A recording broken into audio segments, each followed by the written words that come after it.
Inihayag naman ng isang konsehal sa Quezon City na hindi lang mga politiko ang takot na muling maging pangulo ng bansa ang isang Duterte, kundi maging ang malalaking negosyante.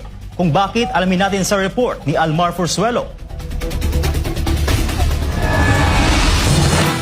Patuloy na laman ng balita ang impeachment complaint laban kay Vice President Sara Duterte.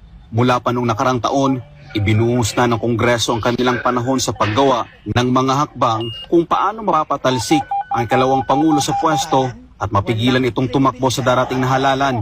Pero bakit nga ba umano atat ang ilang kongresista na ma-impeach si VP Sara? Sa eksklusibong panayam ng SB9 News kay Quezon City 2nd District Councilor Rani Lodovica, sinabi nito na kaya umano inaatake ang ikalawang Pangulo ay dahil galit ito sa korupsyon. Dahil alam naman nila na si BP, kaya naman nila inaatake si BP dahil alam nila anti-corruption si BP.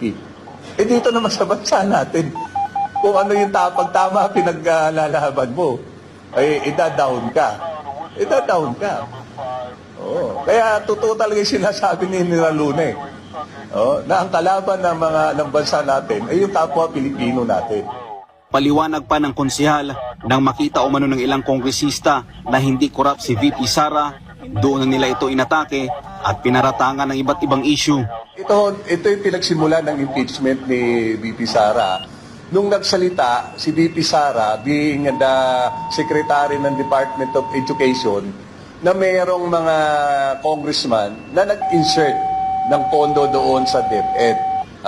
Ngayon, nung na-approve na yung pondo ng DepEd through GAA, nagulat siya na tinawagan siya ng isang congressman na kinukuha yung porsyento ng pondo na yon.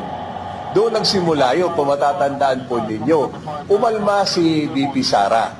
Mula doon sa pag-alma ni VP Sara, nagkaroon ng harassment na nangyari sa kanya.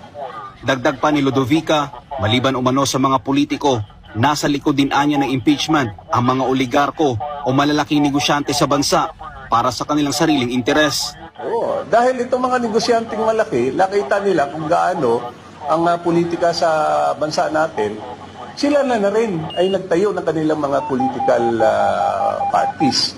Pinokontrol nila ng mga oligarchs at mga politiko, pati na sinong presidente. At kita naman natin ngayon, sino nakinabang? Eh di ba itong mga oligarchs na nakadikit? Itong mga oligarchs na may kanya-kanyang political parties. Inalala rin ni Councilor Lodovica kung paano umano hinarap noon ni dating Pangulong Rodrigo Duterte ang mga oligarko at binago ang sistema. Sino bang presidente na tumayo at nilabanan ng oligarchs dito? Si President Duterte lang. Nung naupo siya, yung mga Ayala, yung ating talo tayo doon sa ating concession sa Nawasa, sa Patubig, na inilaban nila doon sa Singapore.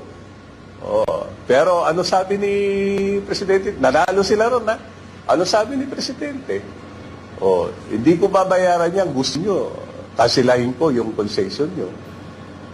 Yung ating linya ng ating mga telepono, communication natin, internet natin, sinabihan niya, sila Pangilinan, na pag hindi nyo in-improve yung communication natin dito, magpapapasok ako ng ibang player. Si Lucio Tan, malaking utang sa aviation natin dahil dun sa Philippine Airlines niya. Kaya takot umano ang mga politiko at oligarko na muling maging prente ang isang Duterte. Kaya definitely, hindi lang mga congressman. Pati itong mga negosyanteng malalaki.